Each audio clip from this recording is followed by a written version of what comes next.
وقال تبارك وتعالى یا قوم ان قوم اتخذوا هذا القرآن مہجورا. برادران اسلام، سب سے پہلے ہم رب ذوالجلال کا شکر ادا کرتے ہیں کہ اس رب کریم نے اپنے فضل خاص سے ہم سب کو سب سے بڑی نعمت ایمان اور اسلام سے سرفراز فرمایا. اس لیے کہ ایمان اور اسلام ایسی نعمت ہے کہ یہی نعمت انسان کو حقیقی معنی میں انسان بنانے میں مدد دیتی ہے. اگر دنیا میں ایمان اور اسلام نہ ہوتا اور حضرات انبیاء کرام علیہم السلام کو رب ذوالجلال مبعوث نہ کرتا تو یہ دنیا ہر قسم کے آداب، ہر قسم کے حقوق اور ہر قسم کے اخلاق فاضلہ سے عاری اور خالی ہوتی.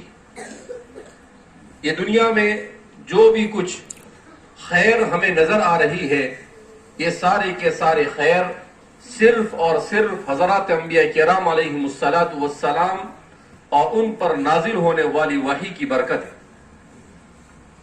نبی کریم صلی اللہ علیہ وسلم کے انتقال کے بعد مدینہ منورہ میں ایک بڑھیا بکثرت رونے لگی. لوگوں نے حضرت ابوبکر سے آ کر کہا کہ فلاں بڑی عورت ہے، وہ آپ صلی اللہ علیہ وسلم کے انتقال کے بعد مسلسل رو رہی.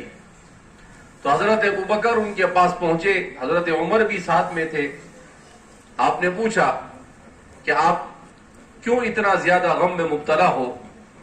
تو وہ رونے لگی اور کہنے لگی کہ رسول اللہ صلی اللہ علیہ وسلم جب تک کہ اس دنیا میں حیات تھے، حضرت جبریل آپ پر وحی لے کر نازل ہوتے تھے، اور جب جبریل وحی لے کر آتے تھے تو بے شمار برکتیں زمین پر نازل ہوتی تھی، مگر رسول اللہ صلی اللہ علیہ وسلم کے اس دنیا سے پردہ فرما جانے کے بعد اب وحی کا سلسلہ بند ہو گیا.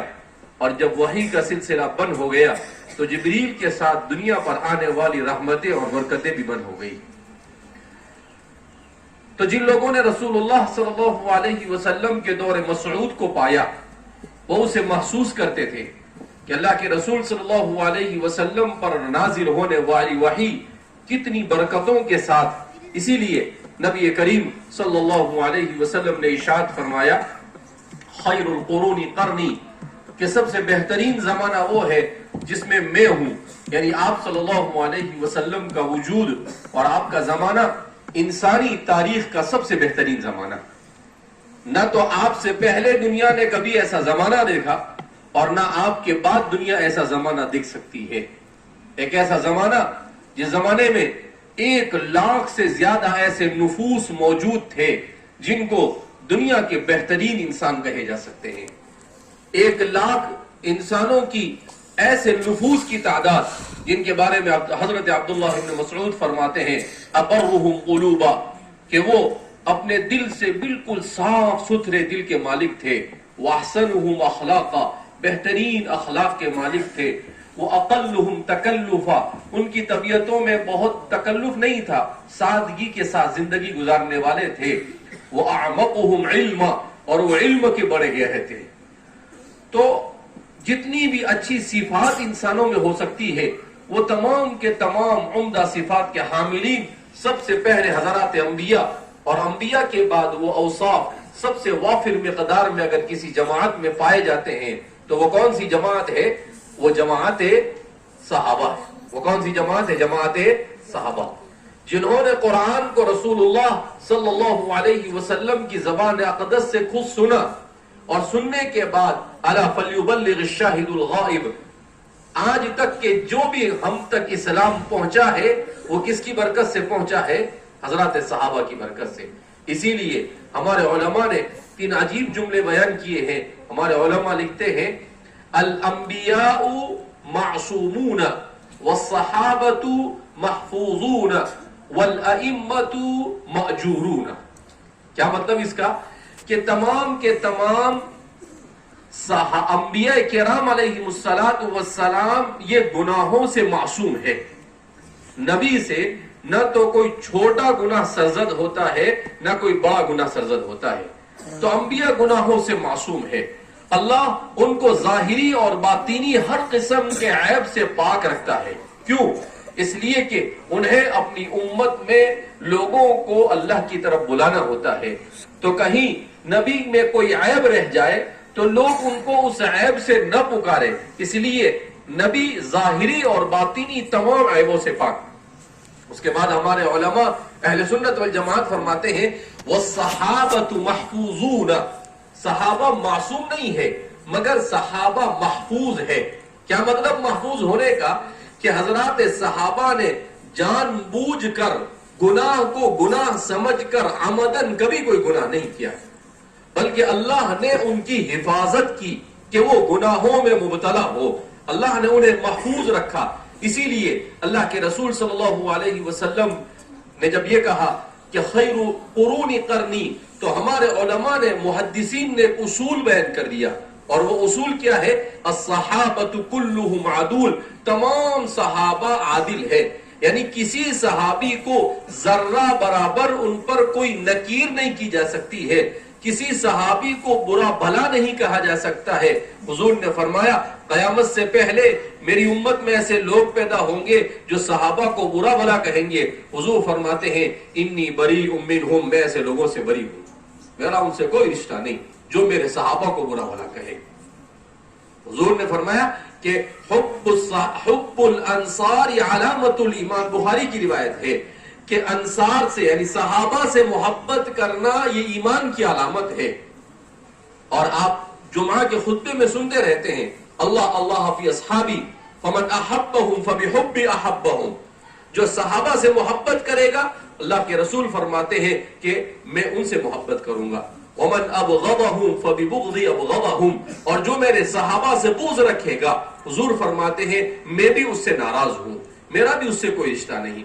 تو فرماتے ہیں کہ الصحابۃ محفوظون والائمۃ مأجورون، اور ائمہ اربعہ جن کی امت کو اللہ نے تلقی بالقبول حاصل کی اور امت نے جن کی پیروی کی، امام ابو حنیفہ، امام مالک، امام محمد ابن ادریس الشافعی اور امام احمد ابن حنبل، تو فرماتے ہیں کہ ہم مأجورون، کہ انہوں نے اللہ کی کتاب اللہ کی شریعت کو پورے طور پر سمجھ کر، اس کے مزاج کو سمجھ کر اللہ کے دین کو امت کو پورا سمجھانے کی کوشش کی.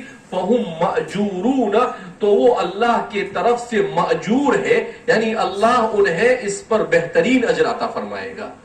تو اس لیے میرے بھائیو، دوستو اور بزرگوں، فتنوں کے زمانے میں ان سب چیزوں کا جاننا بہت ضروری ہے. ہم چونکہ حفظ قرآن کی مناسبت سے یہاں پر جمع ہوئے ہیں، لہذا اس بنا پر میرے ذہن میں یہ بات آئی کہ قرآن کریم کے امت پر کیا حقوق ہے وہ بیان کیے جائے. ہم قرآن کریم سے محبت ہے کہ نہیں بھائی؟ ہم کو بھائی قرآن سے عشق ہے کہ نہیں؟ تو اب قرآن کریم کے کیا حقوق ہے جو امت پر ہے؟ تو علماء نے لکھا ہے کہ قرآن کے 5 حقوق ہیں جس کی ادائیگی امت کے ہر فرد پر ضروری ہے. کتنے حقوق ہیں؟ 5. وہ قرآن کے 5 حقوق کیا ہے؟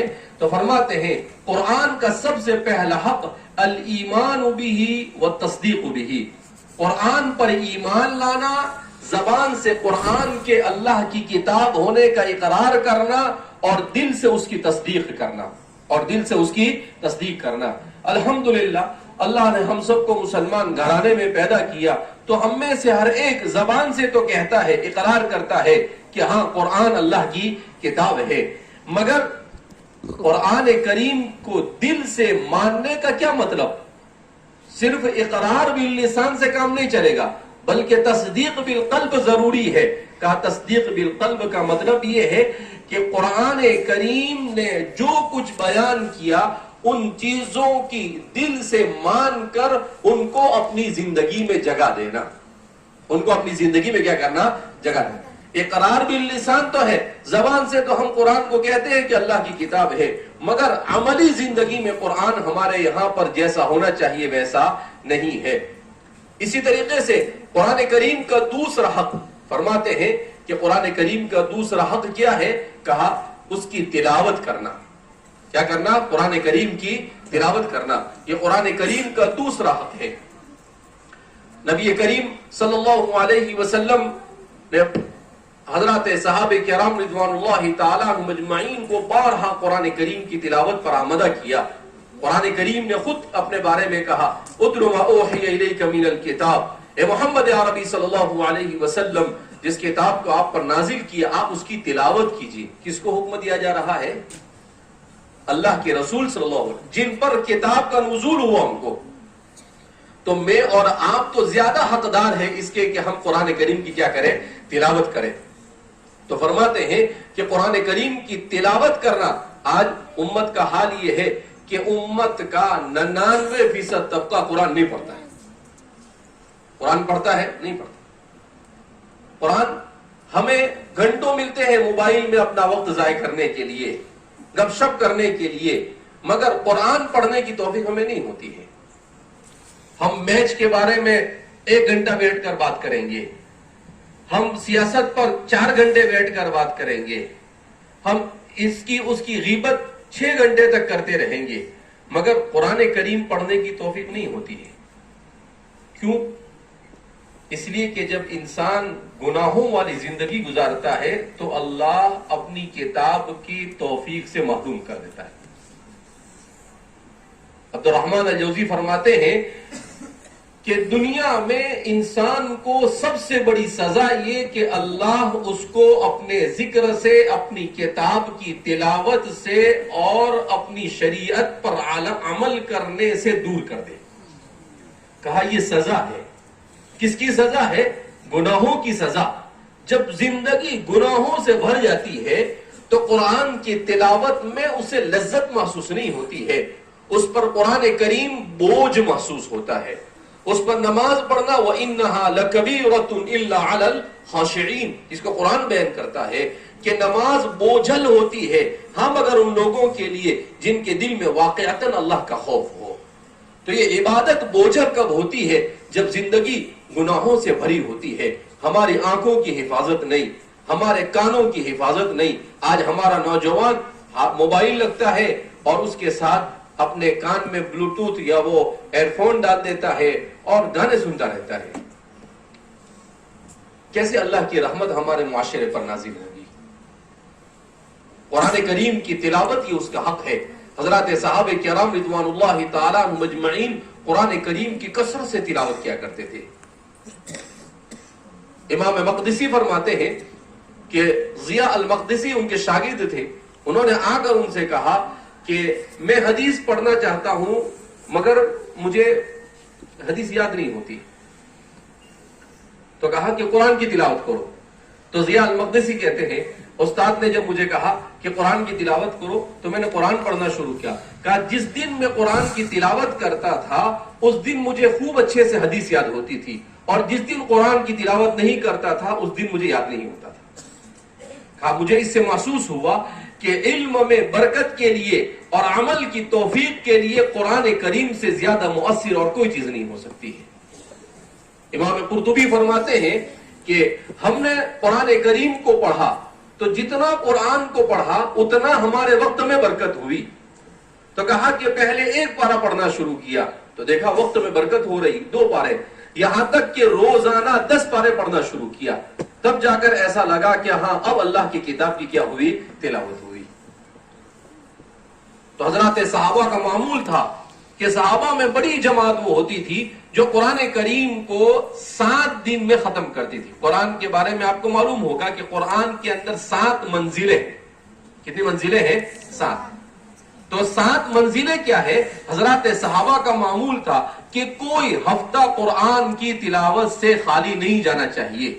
کیا مطلب 2-4 آیت پڑھنا؟ نہیں، 1 ہفتے میں کم از کم قرآن پورا ہو جانا چاہیے۔ 1 ہفتے میں کم از کم قرآن کیا ہو جانا چاہیے؟ پورا ہو جانا چاہیے۔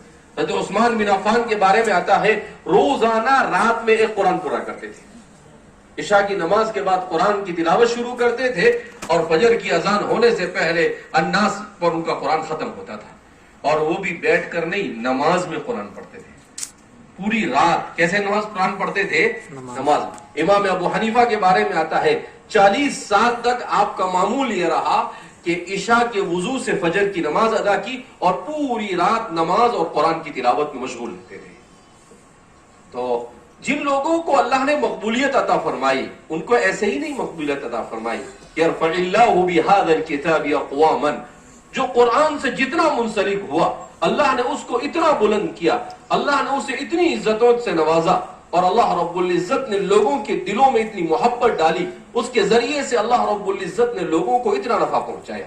تو اس لیے میرے بھائیو، دوستو اور بزرگوں، ہم جو قرآن سے دور ہو چکے ہیں ہمیں قرآن سے اپنے آپ کو قریب کرنے کی ضرورت ہے. تو دوسرا حق کیا ہے؟ قرآن کو کثرت سے پڑھنا. امام غزالی رحمۃ اللہ علیہ فرماتے ہیں کہ ایک بزرگ کی خدمت میں تھا، وہ بڑے نیک اور صالح تھے. تو میں نے ان سے پوچھا کہ آپ قرآن کتنا پڑھتے ہو؟ تو انہوں نے کہا کہ ایک قرآن پڑھتا ہوں میں روزانہ زندگی کا معمول ہے، اور ایک قرآن میں پڑھتا ہوں ہفتے میں، یعنی تھوڑا سا اس پر غور کرتا ہوں. دوسرے قرآن کا معمول ہے تو ایک مہینے میں اور تھوڑا قرآن پر غور کرتا ہوں. اور کہا خوب قرآن پر غور کر کر پڑھنا میں نے شروع کیا ہے. میں 30 سال سے قرآن پر غور کر رہا ہوں، ابھی تک کہ غور و فکر والا قرآن میرا پورا نہیں ہوا ہے. کتنے سال ہو گئے؟ 30 سال ہو گئے. تو قرآن کریم انسان جب اسے پڑھے، اسے سمجھے، تو انسان کو سمجھ میں آئے کہ اللہ کیا کہہ رہا ہے. حبل اللہ المتین حدیث پاک میں ہے، فرماتے ہیں القرآن حبل اللہ الممدود من السماء الى الارض. قرآن اللہ کی لٹکائی ہوئی رسی ہے جو اللہ نے آسمان سے لٹکا کر زمین پر ڈالی ہے. جو اسے پکڑ لے گا اللہ اسے سیدھا جنت میں بھیج دے گا. تو اس لیے میرے بھائی، دوستوں اور بزرگوں، قرآن کی تلاوت کا حق ادا کرنے کی سخت ضرورت ہے. قرآن کریم کا تیسرا حق کیا ہے؟ کہا قرآن کریم کو سمجھا جائے. قرآن کا تیسرا حق کیا ہے؟ قرآن کو سمجھا جائے. آج ہمارے نوجوانوں کے پاس، ہمارے عصری تعلیم حاصل کرنے والوں کے پاس سب ڈگریاں لینے کا وقت ہے، مگر قرآن کو سمجھنے کا وقت کسی کے پاس نہیں ہے. اس کی اہمیت نہیں، اس کا عشق نہیں، اس سے محبت نہیں. فرماتے ہیں کہ جس شخص کے پاس اتنی فرصت ہو کہ وہ قرآن کریم کو سمجھ سکے، علماء نے لکھا ایسے شخص پر قرآن کریم کو سمجھنا واجب ہے. ایسے شخص پر قرآن کریم کو سمجھنا کیا ہے؟ واجب ہے. آج آپ دیکھیں گے کتنے لوگ ہمارے ایسے ہیں کہ ان کے پاس روزانہ 2-4 گھنٹے نکل سکتے ہیں، مگر وہ دوسری چیزوں میں خرچ کرتے ہیں بجائے اس کے کہ قرآن کریم کے پیچھے. لہذا قرآن پر تفکر اور تدبر یہ قرآن کریم کا حق ہے. قرآن پر تفکر اور تدبر کے 2 طریقے ہیں، ایک ہے تذکیر کے لیے اور ایک ہے قرآن کریم پر غور کرنے کے لیے. قرآن کریم نصیحت حاصل کرنے کے لیے سمجھنا آسان ہے، اور غور و فکر کرنے کے لیے تو 20-25 علوم کی ضرورت ہوتی ہے.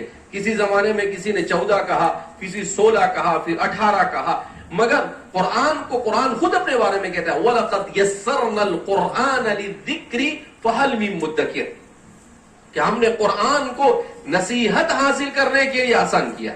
قرآن نے یہ لفظ نہیں استعمال کیا وَلَقَدْ يَسَّرْنَا الْقُرْآنَ لِلْحِفْظِ نہیں کہا، بلکہ قرآن نے کیا کہا؟ لِلذِّكْرِ. اس کا مطلب قرآن کو نصیحت حاصل. اب لوگ کہتے ہیں کہ قرآن تو بہت مشکل ہے، سمجھ میں نہیں آتا ہے. تو ہمارے علماء نے کہا قرآن کی آیتیں 2 طرح کی ہیں، ایک ہے آیات محکمات اور دوسری ہے آیات متشابہات. آیات محکمات قرآن کریم کی آسان ہے، یعنی جن آیتوں کو پڑھ کر انسان کو عمل کرنا ہے وہ آیتیں آسان ہے. اور جو آیت متشابہات ہے، جو مشکل آیتیں ہیں، اس کو سیکھنے کے لیے عربی اور اصول اور فقہ اور حدیث کی ضرورت ہے، وہ بہت چھوٹا سا باب ہے. لیکن قرآن کے زیادہ تر مفاہیم جس میں قرآن نے پہلی امتوں کے قصوں کو بیان کیا، قرآن کریم نے اس کے علاوہ انسان کو احکام بیان کیے، کہا وہ تو آسان ہے. اس لیے قرآن کریم کا جو تیسرا حق ہے وہ حق یہ ہے کہ قرآن کریم کو سمجھا جاوے. قرآن کریم کا چوتھا حق کیا ہے؟ تو فرماتے ہیں قرآن کا چوتھا حق یہ ہے کہ قرآن کریم کے ہر حکم پر عمل کیا جاوے. قرآن کریم کے ہر حکم پر کیا کیا جاوے؟ عمل کیا جاوے. حضرت عمر رضی اللہ تعالیٰ عنہ نے وہ فرماتے ہیں کہ مجھے سورہ بقرہ یاد ہوئی 8 سال میں. کتنے سال میں یاد ہوئی؟ اب ہمارے یہاں پر کمزور سے کمزور ذہن والا بھی 5-6 سال میں حفظ کر لیتا ہے، تو حضرت عمر اتنے کمزور تھے کہ ان کو 8 سال میں یاد ہوگی؟ نہیں، حضرت عمر کا کہنے کا مطلب یہ تھا کہ سورہ بقرہ کی ہر آیت کو پڑھا، اسے سمجھا اور اس پر عمل کیا، اس طرح سے ان کو 8 سال ہوئے۔ کیوں کہ قرآن کی سب سے طویل سورت ہے، اور قرآن کے اکثر و بیشتر مسلمان کی زندگی کے احکام کو کس سورت میں بیان کیا گیا ہے؟ سورہ بقرہ میں۔ کہا اس کی ہر آیت کو پڑھ کر سمجھ کر میں نے اس پر عمل کیا، تو عمل کرتے کرتے کتنے سال لگے ان کو؟ 8 سال لگے۔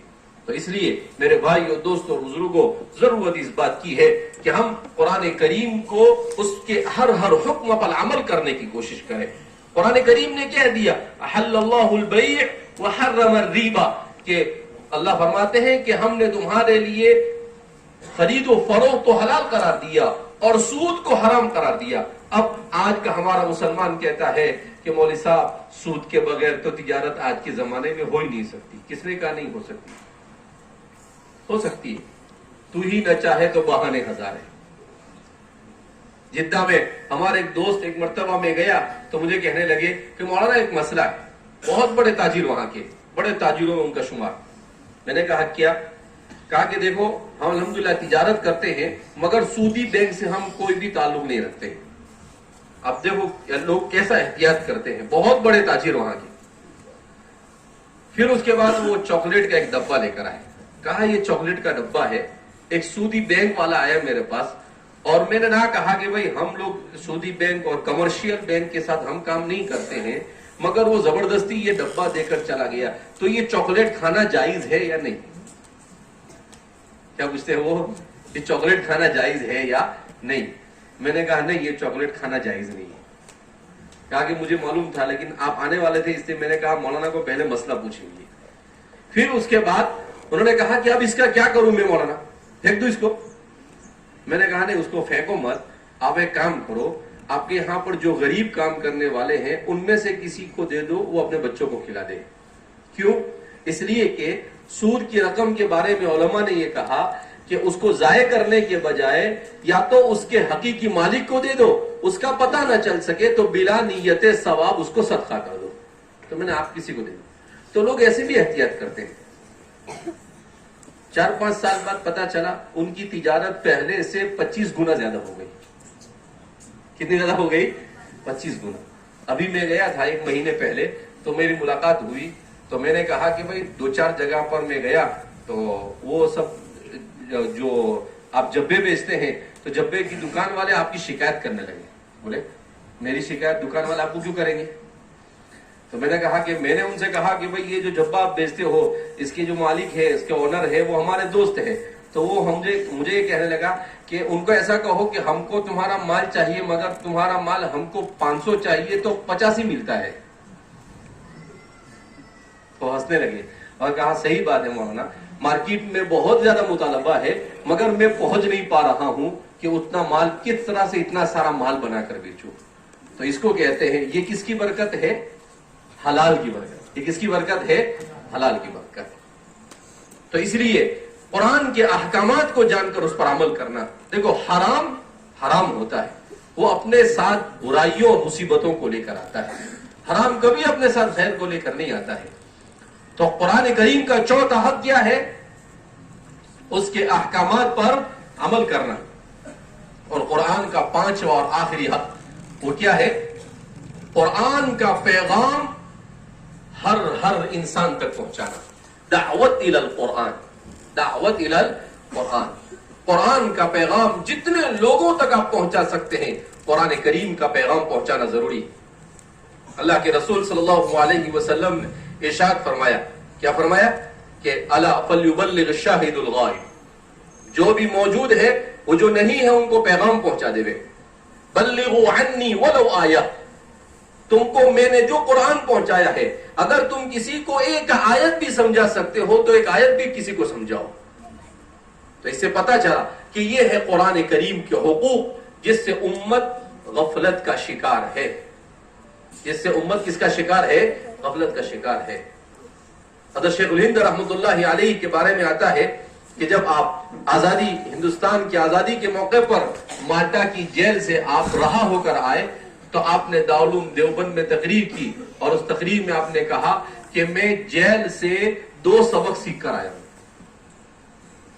کتنے سبق سیکھ کر آیا ہوں؟ 2 سبق. لوگ پریشان کہ جیل سے کون سے سبق حضرت سیکھ کر آئے بھائی؟ تو کہا کہ بھائی جیل میں تھا, میں نے امت کے حالات پر غور کیا کہ اس امت کے اوپر یہ ساری مصیبتیں کیوں, اور یہ امت اتنی ذلیل کیوں. وہ امت جس کو اللہ کے رسول جیسا نبی دیا گیا, وہ امت جس کو قرآن جیسی کتاب دی گئی, وہ امت جس کو کیا نہیں دیا گیا, اس کے باوجود یہ امت ذلت کا شکار کیوں. کہا بہت غور کرنے کے بعد میرے دل میں اللہ نے یہ بات ڈالی کہ اس امت کو اللہ کی کتاب سے منسلک کرنے کی ضرورت ہے.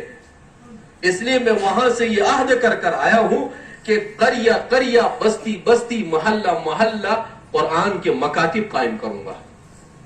اور دوسرا عہد میں نے یہ کیا ہے کہ قرآن امت کے چھوٹے بچوں کو مکاتب کے ذریعے سے قرآن کے الفاظ سکھائے جاوے, اور امت کے بڑے افراد کو قرآن کریم کا ترجمہ اور تفسیر لکھ کر قرآن کریم کو سمجھایا جاوے. کہ امت کا ہر فرد قرآن پڑھنے لگے اور قرآن سمجھنے لگ جائے. کہا یہ میری فکر ہے. اور دوسرا درس میں نے وہاں سے یہ سیکھا کہ امت یہ اختلاف کا شکار ہے. امت کے اختلاف کو ختم کر کر امت میں اتحاد اور اتفاق کی کوشش کی جاوے. حضرت مفتی شفیع صاحب نور اللہ مرقدہ معارف القرآن میں اس کو ذکر کرنے کے بعد لکھتے ہیں کہ یہ دونوں بھی ایک ہی ہے. دونوں بھی کیا ہے؟ کہا یہ 2 بات نہیں, یہ ایک ہی بات ہے. کہا کیسے؟ کہا امت میں اختلاف کیوں پیدا ہوا؟ اس لیے کہ امت قرآن سے دور ہوئی. جب امت قرآن سے قریب آئے گی تو اختلاف بھی کیا ہو جائے گا؟ دور ہو جائے گا. کہ امت نے قرآن کو چھوڑا تو ہر طرح کی پریشانیوں میں مبتلا ہوئی. تو اس لیے اس زمانے کے علامہ اقبال بھی یہی کہا کرتے تھے, وہ زمانے میں معزز تھے مسلمان ہو کر اور ہم ذلیل و خوار ہوئے تاریخ قرآن ہو کر. قرآن کو چھوڑنا یہ امت کے تمام مصائب کی جڑ ہے. علامہ انور شاہ کشمیری رحمۃ اللہ علیہ کے بارے میں مفتی شفیع صاحب نور اللہ مرقدہ فرماتے ہیں کہ حضرت کی آخری عمر میں ہم حضرت کے پاس بیٹھے تھے تو ایک دن افسوس کرنے لگے اور کہنے لگے کہ پوری زندگی میں نے پڑھنے پڑھانے میں تو گزار دی مگر مجھے افسوس رہ گیا. تو کہا کہ حضرت آپ نے تو پوری زندگی پڑھنے پڑھانے میں, حدیث میں اور فقہ میں اس میں گزار دی. کہا مجھے اس بات کا افسوس رہ گیا کہ میں امت کو ضروریات دین اور اللہ کا قرآن کا پیغام نہیں پہنچا سکا. حالانکہ آپ نے وہ کام کیا تھا, لیکن جو آدمی مخلص آدمی وہی ہوتا ہے جس کو اپنا کام چھوٹا نظر آتا ہے, اور جو مخلص نہیں ہوتا ہے اس کو چھوٹا بھی کام ہوتا ہے تو بڑا نظر آتا ہے. تو آپ نے کہا تو اس لیے جتنے بھی ہمارے آخری دور میں اکابرین گزرے ہیں ان سب نے ایک ہی بات بیان کی کہ امت اگر اپنی ترقی چاہتی ہے تو سب سے پہلے اپنے آپ کو قرآن سے وابستہ کرنا ہوگا. اس لیے ضرورت اس بات کی ہے کہ ہماری اس مجلس میں آیا ہوا ہر شخص یہ عہد کر کر اٹھے کہ آج سے ہم میں سے ہر آدمی کم از کم روزانہ 1 پارہ پڑھے گا. زور سے نہیں بول رہے انشاءاللہ. اس کا مطلب پکا ارادہ نہیں ہے. ارے بھائی زور سے بولو والو جوالو, زبردستی والا نہیں, دل سے ارادہ کرو. کیسے ارادہ کرو؟ دل سے. دیکھو آپ دل سے ارادہ کریں گے تو اللہ آپ کے لیے راستے کیا کھول دیں گے. اور اگر ایسی زبان سے بولیں گے کہ مولانا زبردستی بلوا رہے ہیں, اتنی پوری تقریر اس کے واسطے ہی کیا تھا کیا مولانا نے کہ ہمارے پاس زبردستی قرآن پڑھا ہے؟ نہیں. قرآن پڑھنے سے آپ کے رزق میں برکت ہوگی, قرآن پڑھنے سے آپ کے کاموں میں سہولت ہوگی, قرآن کے پڑھنے سے آپ کے گھروں کے جھگڑے ختم ہو گئے, قرآن کے پڑھنے سے آپ کی اولاد میں صلاح اور تقوی آئے گا. قرآن کے پڑھنے سے اتنی برکتیں نازل ہوئی کہ آئندہ 1 سال کے بعد جب ہم آئیں گے تو آپ خود کہیں گے کہ مولانا ہم نے 1 سال قرآن پڑھا تو والوج میں تو برکت کی بارش ہو گئی انشاءاللہ. تو اس لیے ہم میں سے ہر آدمی یہ نیت کر کے اٹھے قرآن پڑھنا ہے. ہم نے قرآن کو چھوڑ دیا.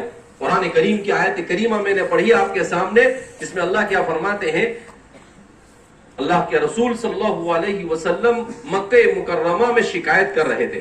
ان قوم اتخذوا هذا القرآن مهجورا وقال الرسول یا رب ان قوم اتخذوا هذا القرآن مهجورا، کہ رسول نے کہا اے میرے پروردگار، میری قوم نے قرآن کو چھوڑ دیا ہے، میری قوم نے قرآن کو کیا کر دیا ہے؟ چھوڑ دیا ہے۔ وہ تو کفار مکہ نے قرآن کو نہیں سمجھا تو شکایت کی، لیکن آج تو ہم مسلمان ہو کر قرآن کو چھوڑ بیٹھے۔ وہ تو کافر تھے تب بھی حضور نے شکایت کی۔ اگر آج رسول ہمارے اس معاشرے میں آ جاوے اور دیکھے کہ امت کا بڑا طبقہ قرآن سے دور ہو چکا ہے تو آپ سوچو اللہ کے رسول کو کتنی تکلیف ہوگی؟ نہیں تکلیف ہوگی؟ کیوں؟ اللہ کے رسول صلی اللہ علیہ وسلم اپنی قبر اطہر میں زندہ ہے۔ امام مالک فرماتے ہیں کہ اللہ کے رسول صلی اللہ علیہ وسلم اپنی قبر میں زندہ ہے، اس لیے امام مالک فرماتے ہیں کہ جس جگہ پر رسول اللہ صلی اللہ علیہ وسلم کا جسد مبارک زمین پر لگا ہوا ہے وہ جگہ کعبۃ اللہ سے بھی زیادہ افضل ہے، وہ جگہ کعبۃ اللہ سے بھی زیادہ افضل ہے۔ تو کسی نے کہا کیسے حضرت؟ کہا کعبۃ اللہ میں اللہ نہیں ہے اور یہاں تو اللہ کے رسول بذات خود ہے، یہاں پر تو اللہ کے رسول کی ذات بذات خود کیا ہے؟ موجود ہے۔ تو اس لیے میرے بھائی اور دوستوں، بزرگوں، حضور پر امت کے اعمال کو پیش کیا جاتا ہے۔ ہم برائیاں کرتے ہیں تو شام کو حضور کو بتایا جاتا ہے کہ آپ کا فلاں فلاں فلاں فلاں امتی گناہوں میں مبتلا ہے۔ جب حضور سنتے ہیں حضور کو تکلیف ہوتی ہے کہ میں اتنی محنتوں سے ان کو دین دے کر آیا، میں نے ان کو دین دینے کے لیے 23 سال تک کیسی کیسی مشقتیں برداشت کی، مجھے پتھر مارے گئے، مجھے لولوہان کیا گیا، مجھے زخمی کیا گیا، میرے دانتوں کو توڑ دیا گیا، میرے سر کو زخمی کر دیا گیا اور مجھے مار دینے کی کوششیں کی گئی، کیا نہیں کیا گیا؟ میری عزت کو نیلام کیا گیا، کبھی مجھے ساحر کہا گیا، کبھی مجھے کاہن کہا گیا، اور کیا کیا نہیں کہا انہوں نے، مگر میں اللہ کے پیغام کو پہنچانے کے لیے کہ قیامت تک میری امت اس پیغام کو مضبوطی کے ساتھ پکڑے رکھے، میں نے ان سب کے لیے سب کچھ برداشت کیا، اور آج وہی میری امت جس کے لیے میں سب کچھ قربان کر کر آیا، آج میری امت قربانی دینے کے لیے تیار نہیں۔ اس لیے میرے بھائی اور دوستوں اور بزرگوں، یہ جمع ہونا ہمارا اس وقت کامیاب ہے جب ہم اپنے آپ کو جس کتاب کی نسبت پر جمع ہوئے ہیں اس کتاب سے اپنے آپ کو منسلک کرنے کے عہد کے ساتھ یہاں سے جائے، کہ ہم میں سے ہر ایک قرآن کو پڑھے گا، اپنی عورتوں کو قرآن، اگر قرآن کریم، یہ تو آپ کو وقت نہیں ہے مختصراً بتلایا، ورنہ علماء نے لکھا ہے پھر ایک 5 چیزیں ہیں، ان میں سے ایک چیز کی تفصیلات بیان کی ہے کہ قرآن کریم کی تلاوت کرنا ہے تو کیسی تلاوت کرنا ہے؟ ایسی ہی تلاوت کریں گے؟ نہیں، قرآن کریم کی تلاوت ورتل القرآن ترتیلا، آہستہ آہستہ ٹھہر ٹھہر کر پڑھا جاوے، تجوید کے ساتھ قرآن کو پڑھا جاوے، وجود القرآن تجویدا، حروف کی رعایت کرتے ہوئے، وقف کی رعایت کرتے ہوئے قرآن کریم کو پڑھا جاوے۔ بہت سارے حقوق ہیں، لہذا ہماری مسجدوں میں قرآن کریم کی تفسیر کے دروس ہونے چاہیے۔ ہماری ہر مسجد میں ہفتے میں کم از کم 1-2 دن ایسے ہونے چاہیے جس میں زیادہ مصلی آتے ہو تو ہمارا ایک ایسا نوجوان یا ایسا فاضل یا ایسا عالم جو تفسیر کا جاننے والا ہو وہ قرآن کریم کی تفسیر کرے۔ کیوں کہ جب قرآن کی تفسیر ہم سنیں گے تو اس کے معانی سمجھ میں آئیں گے تو قرآن سے محبت میں اضافہ ہوگا، اور ہم جب اس کو سمجھنے ہی کی کوشش نہیں کریں گے تو وہ کیسے ہماری سمجھ میں آئے گا؟ تو اس لیے قرآن کریم کی تفسیر اگر اردو آتی ہے تو آپ کے گھر میں معتبر مفسرین کی قرآن کی کریم کی تفسیر ہونی چاہیے، آپ کے گھر میں معارف القرآن حضرت مفتی شفیع صاحب کی معارف القرآن ہونی چاہیے آپ کے گھر میں، تاکہ جب آپ کو وقت ملے آپ کیا کریں؟ قرآن کریم کے تفسیر کو دیکھیں اور قرآن کریم کی تفسیر اپنے گھر میں کرنے کی کوشش کریں۔ بہرحال اللہ رب العزت ہم سب کو قرآن کریم کو سمجھنے کی، اس کی تلاوت کرنے کی، اس کی پیغام کو آگے پہنچانے کی اور اپنی اولاد کو قرآن سے وابستہ کرنے کی توفیق مرحمت فرمائے۔ اللہ ہم سب سے راضی ہو جائے، ایسے اعمال کی توفیق مرحمت فرمائے۔ ماشاءاللہ قرآن کی نسبت پر آپ سب لوگ یہاں پر اتنی بڑی تعداد میں جمع ہوئے ہیں، اللہ رب العزت آپ کے جمع ہونے کو قبول فرمائے۔ آپ نے جو قربانی دی ہے اللہ اس قربانی کو قبول فرمائے، اور قرآن کی برکت سے جمع ہوئے ہیں تو اللہ رب العزت آپ کو اس کی برکات سے مستفید فرمائے۔ حدیث پاک میں ہے جو کوئی قوم جمع ہوتی ہے اللہ کے ذکر کے لیے، اللہ کی نسبت پر جمع ہوتی ہے تو رحمت کے فرشتے اس کو اپنی پروں سے ڈھانپ لیتے ہیں، اور اس پر اللہ کی رحمت نازل ہوتی ہے. جب وہ جانے لگتے ہیں تو اللہ پوچھتے ہیں کہ اے میرے ملائکہ یہ میرے بندے کیا کہہ رہے تھے، حالانکہ اللہ کو معلوم ہے کہ کیا کہہ رہے تھے. پھر فرشتے کہتے ہیں کہ اللہ یہ تجھ سے مغفرت کی طلبگار تھے. تو اللہ فرماتے ہیں کہ میرے فرشتوں گواہ رہنا میرے ان سب کی مغفرت فرما. اللہ کرے کہ ہماری یہ مجلس انہی مجلسوں میں سے ہو جائے. میرے بھائی دوستو بزرگوں، قرآن کے ساتھ ساتھ ہمارے معاشرے میں تعلیم کو بھی رواج دینے کی ضرورت ہے. آپ کا اتنا بڑا شہر ہے، یہاں پر مسلمانوں کا اسکول نہیں، کالج نہیں، تو میں مولانا سرور صاحب سے بھی بات کرتا ہوں کہ یہاں پر اگر مناسب ہے تو یہاں پر اسکول شروع کیا جائے، اردو اسکول، انگریزی اسکول.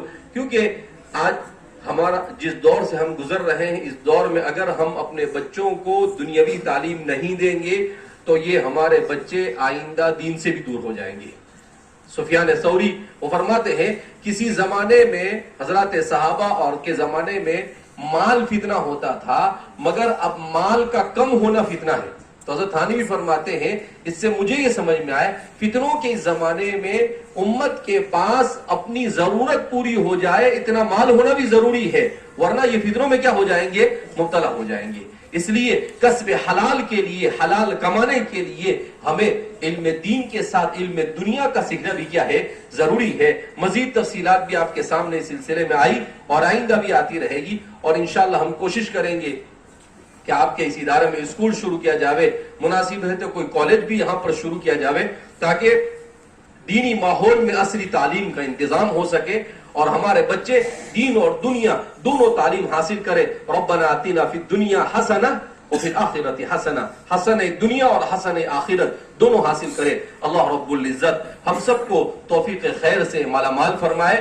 اللہ اس ادارے کو دن دگنی رات چگنی ترقیات سے مالا مال فرمائے.